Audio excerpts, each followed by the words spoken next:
Here we go. Herd hierarchy. Lots to discuss. Here we go. Herd hierarchy. Time is now. Let's go. The top 10 NFL teams according to Colin.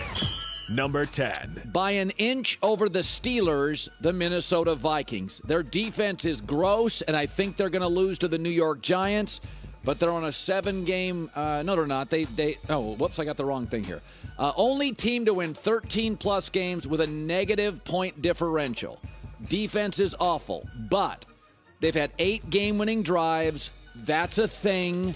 It is important. I just don't trust this team. I think the Vikings are going to face the well-rested Giants, and it's going to be very uncomfortable up front. By the way, the Giants have gotten some pretty good protection for Daniel Jones, who's now running the football. So I'll put the Vikings in by an inch over the Steelers at number 10. Number 9. But I think the well-rested Giants beat the Vikings. 8-4-1 in one-possession games. And what Brian Daboll's done has elected to use Daniel Jones' legs as well as his arms.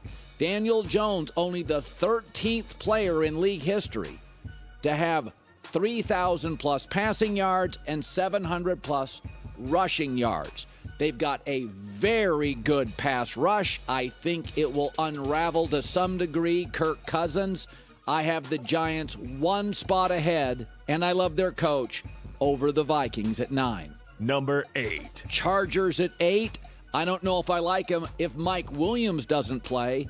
Their rushing defense, like the Vikings, is an issue. Herbert can often be sitting on the sidelines watching a game because they can't get the ball back. But Justin Herbert, through 3 seasons, with a lot of coaching question marks, has the most passing yards and most total touchdowns by any player in league history. They don't have an identity. What they have is a remarkable talent at quarterback. I worry about them against Jacksonville if Mike Williams isn't around. Number 7. The Cowboys, great individual players. I'm not sure they have a unit that's great. The only team, though, to rank top 5 in scoring offense and scoring defense. And again, they've got individual stars. For the Cowboys, 5 losses, it should be noted, have been on the road. So when they're forced to be uncomfortable, they don't play great.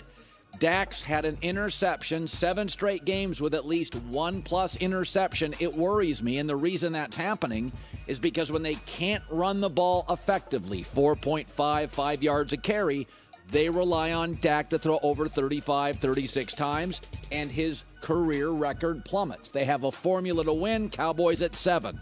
Number 6. I really like the Jaguars. I've liked them a lot for a while. Second most points off turnovers in the league. For a young team, they take advantage of things given to them. Trevor Lawrence, since week 9, leads the NFL in passer rating. They're on a 5-game winning streak. Let's be honest about this team. They're not going to win the Super Bowl, but they're kind of a year ahead of schedule. They won their division. We thought this was the Colts division or the Titans division. Here they come. So a loose team with a gunslinger at quarterback, a Super Bowl winning coach. They get a playoff game at home against the Chargers, who are a little banged up. Jacksonville at number 6. Number 5. If Lane Johnson was playing at right tackle, I'd have him higher, but I'll put Philadelphia at 5 for now. I do worry. Jalen Hurts banged up. Lane Johnson banged up. Josh Sweat banged up in the D-line. They've just got a lot of injuries. They didn't have any. And what is happening now, this team in the last 9 games has turned it over 16 times. You remember the first 8 games? They never turned it over. So now they're turning it over, and now they're beat up. They're not the same team they were in mid-October, but out of respect, because I do think they have assembled a lot of talent. Second most talent-rich team in the NFC after the Niners. I put them at 5. Number 4. I put Buffalo at 4. Again, what concerns me, Brian Daboll leaves, and Josh Allen is back to making too many mistakes. This team had 27 giveaways this year. Only the Colts and the Texans had more, and they were awful at quarterback. And Josh Allen had 19 giveaways and 5 red zone interceptions. So we saw what Brian Daboll did to elevate Daniel Jones. I think Josh Allen misses him in the red zone. He's making too many mistakes. The margins are tight in the playoffs, and I think a red zone mistake will undo this team in January or early February. Number 3. The Niners. A rookie quarterback's never led a team to a Super Bowl appearance in NFL history. That's what it says here. So, I mean, they're the most talented team. 10-game winning streak. Number one scoring offense. Since Brock Purdy took over, they lead in point differential. I think I don't know if he's a starter. He's playing well now. I don't know exactly what he is. Here's what I know. Every unit has a Pro Bowler. Every single unit. Not the Chiefs can't say that. The Bills can't say that. The Bengals can't say that. This team is talent stacked. And Deebo Samuel, right? He's been resting, getting healthy. They'll add that dimension soon. Number 2. Kansas City, listen, their 3 losses are by a total of 10 points. They're situationally great. They're clever. They made everybody mad doing Ring Around the Rosie. There's a lot to like about him. Their defense, with Spags, it depends on the matchup.